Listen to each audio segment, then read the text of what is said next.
Hello, everyone. I wanted to hop back on here very swiftly. I came across a comment that spoke about, it was an individual, I suppose, that stated that there is no justification for what is happening in Gaza and Palestine as a whole. Palestine is technically being invaded, right? All of it, right? That's an attempt to take over the entire country or land, region. And it's sad because, once again, it's a form of colonization, and it's happening today. We often think that colonization is something of the past, but colonization continues to happen till this day. And there, we should not excuse it. We should address it, and we should speak on it. So, with that being said, this individual stated that there is no justification for the murders of women and children, which I believe there is no justification for the murders of the Palestinian people, period. Doesn't matter what age, they all deserve to live. Every human, just like, the people that say, well, Israel's trying to protect itself.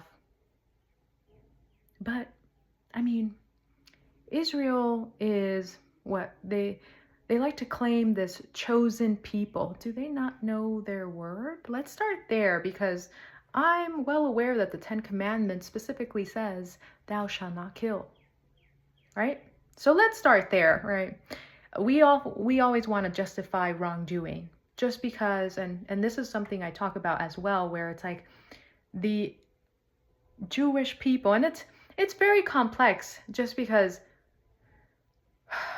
the individuals that came to Palestine and are claiming it today, I find are genetically different in terms of, like, they're not necessarily regional. So you're essentially colonized. Let's keep it real. You're just a colonizer at that point. It's like, I understand it if it's the Jewish people of the area, of the land, people that are from that very region, people that have been there historically and for the longest. But it's like individuals that their ancestors, or for the most part, all of their ancestors are in Europe. Why are you in a place or trying to take over land and a region? And this is, once again, I find that the reason behind this is due to the fact that the West wants to keep a group of people that reflect and resemble them and share more similarities. And in this case, tribalism, right, coming into play. These individuals are white. These individuals are worthy. That's what the West likes to create and propel it. They try to make it seem like they don't. Oh, it's about the American people. No, it's only about those that look like you, right? It's only about those that are white or of European ancestry. Let's keep it real, because there's too much denial about where the community comes from, right? And they, in my complete honest opinion, they're trying to be there in the Middle East to be able to monitor the natural resources that the Middle East is or has, right? So to me, there's a bigger reason. There's gain. There's gain that is in the mix. It's not necessarily about the Holy Lands, because I find that I find that the West hides behind this, oh, Christianity is about supporting Israel. But Christianity is about not killing individuals, about loving thy neighbor, about turning the other cheek. So which one is it? Are we choosing we're going to be okay with murder and death because the chosen people?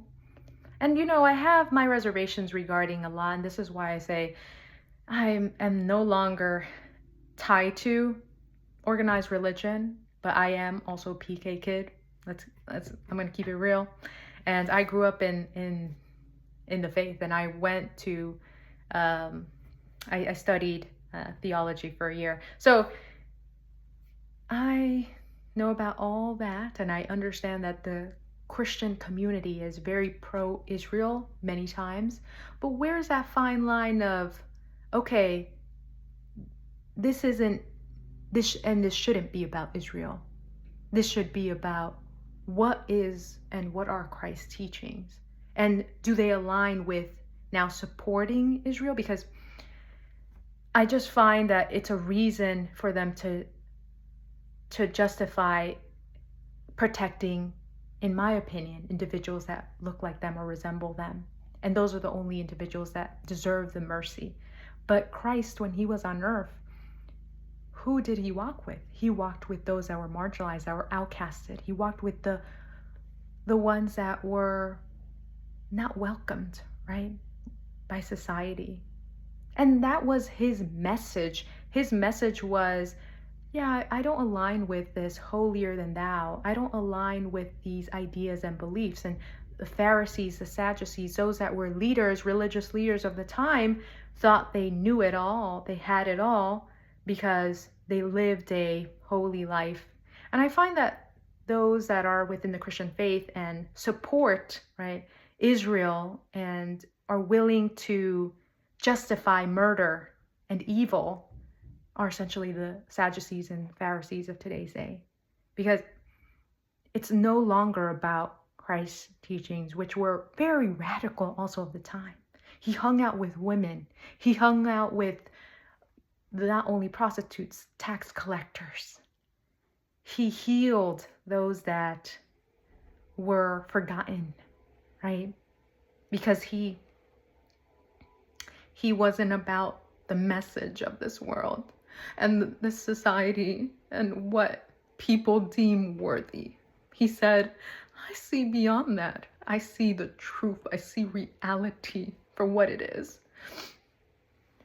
And to me, that's a powerful message. So when I hear this rhetoric of we have to stand with Israel if you're not a Christian, which is the exchange that I had as well when unfortunately was on LinkedIn, which I find unacceptable. This is a professional platform. Why are you messaging me just because I am sharing or resharing another post, right?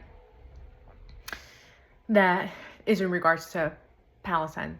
This is my prerogative, but please don't step out of line now to have a conversation after, not also being in touch for such a long time. But I find that so many Christians try to tell others how they should believe. And if they don't believe in the same way, which is, it was the comment that I saw today was like, oh, now I know you're not a Christian, with this individual that says, how can you justify the murder and the deaths of women and children? And me posting, oh, now, and that individual said, how are you Christian, right? I had that same response actually when I was on LinkedIn.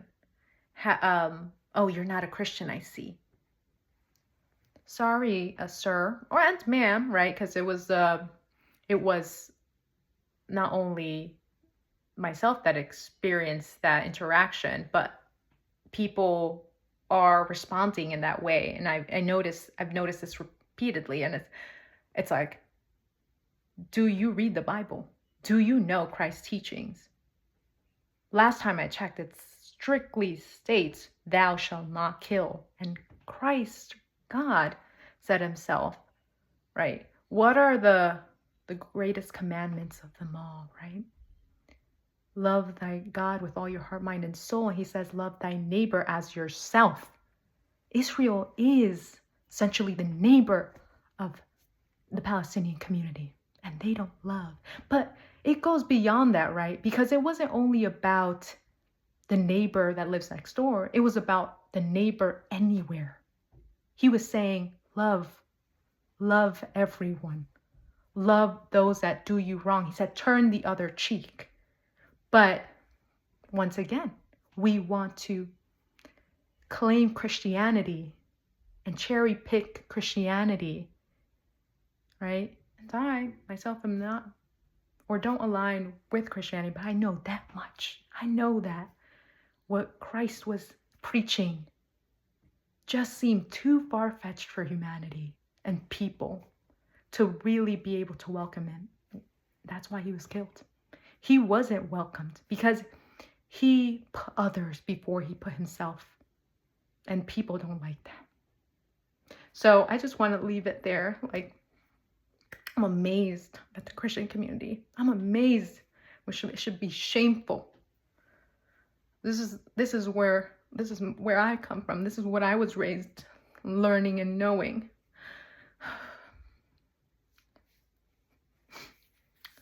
And this has been happening since the very beginning, not only, in the Middle East, right? But in other places, forced conversions, trying to justify the murders and the villainization of communities of people just because they're different. Oh. It's really something, and it's really sad. But see everyone, and take care. Bye.